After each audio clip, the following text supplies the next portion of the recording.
नमस्कार दोस्तों, मैं आलोक शुक्ला आज फिर उपस्थित हूं प्रसंग में एक नए विषय के साथ। पर आगे बढ़ने के पहले मेरी चैनल को सब्सक्राइब जरूर कर लीजिए और बेल आइकॉन भी दबा दीजिए ताकि हर नए वीडियो का नोटिफिकेशन आपको मिलता रहे।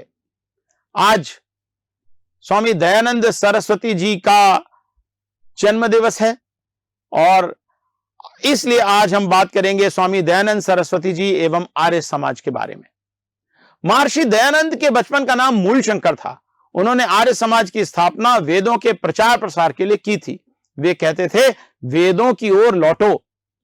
उन्होंने ही सबसे पहले 1876 में स्वराज्य का नारा दिया था, जिसे बाद में लोकमान्य तिलक ने आगे बढ़ाया। प्रथम जनगणना के समय स्वामी जी ने यह निर्देश दिया था कि आर्य समाज के सब सदस्य अपना धर्म सनातन धर्म लिखवाएं। उनका जन्म 12 फरवरी 1825 को मोरबी के पास गुजरात के टंकारा काठियावाड़ में हुआ था। उनके पिता का नाम करशनजी लालजी तिवारी और मां का नाम अंबाबाई था। उनके पिता टैक्स कलेक्टर थे। वे ब्राह्मण कुल के समृद्ध और प्रभावशाली व्यक्ति थे। मूल नक्षत्र में जन्म होने के कारण उनका नाम मूलशंकर रखा गया। मूलशंकर ने संस्कृत, वेद शास्त्रों और अन्य धार्मिक पुस्तकों का अध्ययन किया। उनके पिता ने महाशिवरात्रि के अवसर पर व्रत रखने को कहा। शिव मंदिर में रात्रि में चूहों को शिवलिंग पर उत्पात मचाते देखने से बालक मूलशंकर को यह लगा कि यह लिंग शंकर नहीं हो सकता। इसके बाद मूलशंकर के मन में सच्चे शिव का ज्ञान प्राप्त करने की जिज्ञासा जाग उठी। सन 1846 में सत्य की खोज के लिए उन्होंने घर का त्याग कर दिया। यात्रा करते हुए वो गुरु स्वामी विरजानंद के पास पहुंचे। वहां उन्होंने पाणिनि के व्याकरण, पातंजलि योग सूत्र तथा वेद वेदांग का अध्ययन किया। गुरु ने गुरु दक्षिणा में विद्या को सफल करके दिखाने की मांग की। गुरु ने कहा, परोपकार करो, अविद्या को मिटाओ, वेद के प्रकाश से अज्ञान को दूर करो। महर्षि दयानंद ने अनेक स्थानों की यात्रा की। उन्होंने हरिद्वार में कुंभ के अवसर पर पाखंड खंडिनी पताका फहराई। उन्होंने अनेक शास्त्रार्थ किए। वे कलकत्ता में बाबू केशव चंद्र सेन तथा देवेंद्र नाथ ठाकुर के संपर्क में आए। यहीं से उन्होंने पूरे वस्त्र पहनना तथा हिंदी में बोलना व लिखना प्रारंभ किया। यहीं उन्होंने तत्कालीन वॉइस रॉय से कहा था, विदेशियों का राज्य पूर्ण सुखदायक नहीं है। महर्षि दयानंद ने चैत्र शुक्ल प्रतिपदा सन 1875 को गिरगांव मुंबई में आर्य समाज की स्थापना की। आर्य समाज के नियम और सिद्धांत प्राणी मात्र के कल्याण के लिए हैं। संसार का उपकार करना और शारीरिक, आत्मिक एवं सामाजिक उन्नति करना इस समाज का मुख्य उद्देश्य है। वो मानते हैं कि वेदों को छोड़कर कोई अन्य धर्म ग्रंथ प्रमाण नहीं है। आर्य समाज के प्रचार के लिए स्वामी जी ने सारे देश का दौरा किया। संस्कृत भाषा का उन्हें अगाध ज्ञान था। साथ ही वे प्रचंड तार्किक भी थे। उन्होंने ईसाई और मुस्लिम धर्म ग्रंथों का भी भली भांति अध्ययन किया था। महर्षि दयानंद का समाज सुधार में व्यापक योगदान रहा। उन्होंने समाज में व्याप्त सामाजिक कुरीतियों, अंधविश्वासों, रूढ़ियों, बुराइयों और पाखंडों का विरोध किया। उन्होंने सत्यार्थ प्रकाश नामक ग्रंथ लिखा। वो योगी थे तथा प्राणायाम पर उनका विशेष बल था। वे सभी वर्णों तथा स्त्रियों की भागीदारी के पक्षधर थे। उनमें देशभक्ति की अदम्य भावना थी। 1857 के स्वतंत्रता संग्राम में भाग लेने वाले अग्रिम पंक्ति के लोगों में से स्वामी दयानंद थे। उन्होंने जातिवाद, छुआछूत, बाल विवाह, बहु विवाह, सती प्रथा, मृतक श्राद्ध, पशु बलि, नर बलि, पर्दा प्रथा, देवदासी प्रथा, वेश्यावृत्ति, समुद्र यात्रा का निषेध आदि कुप्रथाओं का विरोध किया। उनके समाज सुधार के कामों में प्रमुख थे गुण कर्म स्वभाव के आधार पर वर्ण व्यवस्था का समर्थन, शुद्धि आंदोलन, दलितोद्धार, विधवा विवाह, अंतरजातीय विवाह, सर्व शिक्षा अभियान, नारी सशक्तिकरण, नारी को शिक्षा का अधिकार, सबको वेद पढ़ने का अधिकार, गुरुकुल शिक्षा आदि। उन्होंने प्रथम हिंदू अनाथालय और प्रथम गौशाला की स्थापना भी की। वो स्वदेशी आंदोलन एवं हिंदी भाषा को समर्थन देते थे। दयानंद सरस्वती जी की हत्या व अपमान के लगभग 44 प्रयास हुए, जिसमें 17 बार विभिन्न माध्यमों से विष देने का प्रयास किया गया। स्वामी जी की मृत्यु 30 अक्टूबर 1883 को दीपावली के दिन हुई थी। वे जोधपुर नरेश महाराज जसवंत सिंह के निमंत्रण पर जोधपुर गए थे।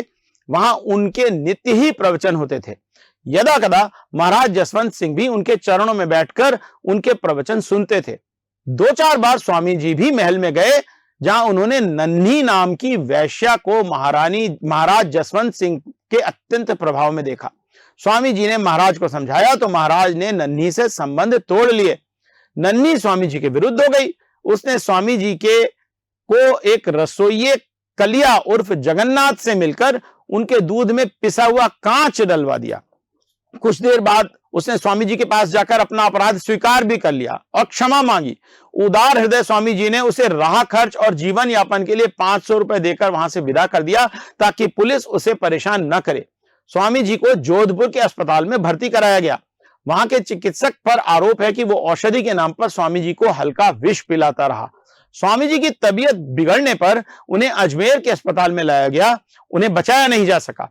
आशंका यह है कि अंग्रेजी सरकार के इशारे पर किसी अंग्रेज अधिकारी ने ही यह किया होगा। महर्षि दयानंद की मृत्यु 30 अक्टूबर 1983 को अजमेर में हुई। वो अपने पीछे कृष्णवंतो विश्वमार्यम अर्थात सारे संसार को श्रेष्ठ मानव बनाओ का सिद्धांत छोड़ गए। उनके अंतिम शब्द थे, प्रभु तूने अच्छी लीला की, आपकी इच्छा पूर्ण हो। महर्षि दयानंद का जीवन चरित्र अनेक लोगों ने लिखा है, जिसमें पंडित लेखराम, सत्यानंद आदि प्रमुख हैं। बाबू देवेंद्रनाथ मुखोपाध्याय के द्वारा बंगाली भाषा में लिखे गए दयानंद चरित्र की विशेषता यह है कि वे देवेंद्रनाथ मुखोपाध्याय जी ने स्वयं आर्य समाजी न होने पर भी 15-16 हजार रुपए व्यय करके ऋषि की जीवन सामग्री एकत्र की और प्रामाणिक जीवनी लिखी। देवेंद्रनाथ जी की असामयिक मृत्यु के कारण इस जीवनी लेखन का कार्य पूर्ण नहीं हो पाया। तत्पश्चात पंडित लेखराम और सत्यानंद द्वारा संग्रहित सामग्री की सहायता से इसे पंडित घासीराम ने पूर्ण किया। एनी बेसेंट का कहना था कि स्वामी दयानंद पहले व्यक्ति थे जिन्होंने आर्यावर्तियों के लिए घोषणा की थी। सरदार पटेल के अनुसार भारत की स्वतंत्रता की नींव वास्तव में स्वामी दयानंद ने डाली थी।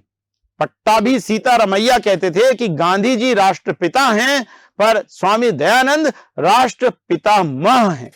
फ्रेंच लेखक रोमा रोला के अनुसार स्वामी दयानंद राष्ट्रीय भावना और जन जागृति के प्रणेता थे। लोकमान्य तिलक ने कहा था, स्वराज्य और स्वदेशी का सर्वप्रथम मंत्र प्रदान करने वाले जाजल्वमान्य नक्षत्र थे दयानंद। नेताजी सुभाष चंद्र बोस उन्हें आधुनिक भारत का निर्माता मानते थे। सर सैयद अहमद खां के शब्दों में स्वामी जी ऐसे विद्वान और श्रेष्ठ व्यक्ति थे जिनका अन्य मतावलंबियों का भी सम्मान था। लाला लाजपत राय ने कहा कि स्वामी दयानंद ने हमें स्वतंत्र विचार करना, बोलना और कर्तव्य पालन करना सिखाया। माननीय प्रधानमंत्री नरेंद्र मोदी जी ने स्वामी जी के सम्मान में जो कहा है और जो उनकी YouTube चैनल नरेंद्र मोदी पर creative commons attribution licence reuse allowed के अंतर्गत उपलब्ध है, वो वीडियो मैं आपको दिखा रहा हूं और वीडियो का लिंक डिस्क्रिप्शन बॉक्स में दे रहा हूं। स्वामी दयानंद जी ने वेदों की ओर लौटो इसका आह्वान किया। उन्होंने वेदों पर भाष्य लिखे, तार्किक व्याख्या की।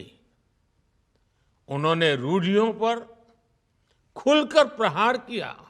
स्वामी दयानंद ने सत्यार्थ प्रकाश के अतिरिक्त ऋग्वेद भाष्य, यजुर्वेद भाष्य, संस्कार विधि, वेदांग प्रकाश आदि अनेक ग्रंथ लिखे हैं। 27 फरवरी 1983 को उदयपुर में स्वामी दयानंद सरस्वती ने एक स्वीकार पत्र प्रकाशित किया था, जिसमें उन्होंने अपनी मृत्युपरांत 23 व्यक्तियों को परोपकारिणी सभा की जिम्मेदारी सौंपी थी। आर्य समाज ने लंबे समय तक देश में समाज सुधार का कार्य किया। आर्य समाज ने भारत में शिक्षा के क्षेत्र में भी उल्लेखनीय योगदान दिया है। विशेषकर उत्तर भारत में आर्य कन्या शालाओं ने बालिकाओं की शिक्षा को बहुत बढ़ावा दिया। इसी प्रकार दयानंद एंग्लो वैदिक स्कूलों ने अंग्रेजी की शिक्षा भी दी। स्वामी दयानंद के योगदान को यह देश कभी भूल नहीं सकता। तो आज के प्रसंग में इतना ही। कल फिर मिलेंगे एक नए विषय पर। बात करने के लिए नमस्कार।